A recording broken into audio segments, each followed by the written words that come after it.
Mi! Ate! Yo! Tanawa! Kumusta na? Look what I've got, Mi. Oh! Oh ma. Oh! Backpay mo ba to, anak? Ang dami!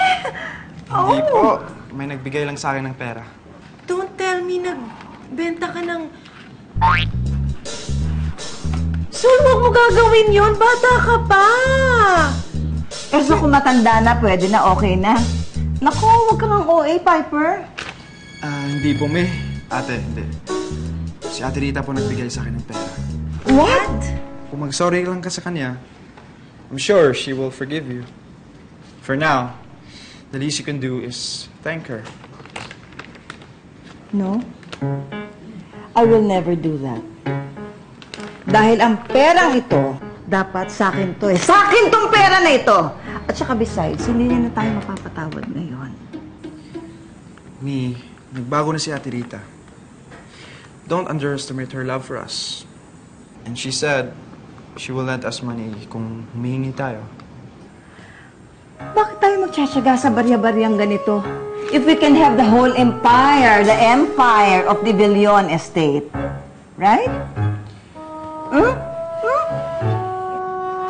Hmm?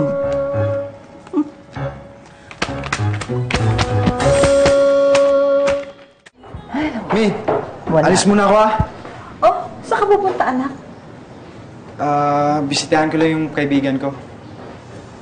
Sus! Palusot pa more. For sure, makikipagkita ka kay Kyla. No? Kasi, Mi, she needs a friend right now. Hindi kasi sila ayos ni Ate Rita. Si Rita. Ano ba talaga bang inampo niya yung mga bata? I don't think so, Mi. Ang kwento kasi, bumalik na yung tunay na mami nila, Kyla. Oh, kung hindi inampo ni Rita yung mga bata, then that makes us heir apparent to her fortune. Right? I guess so. Bakit mo naisip yan? Wala naman.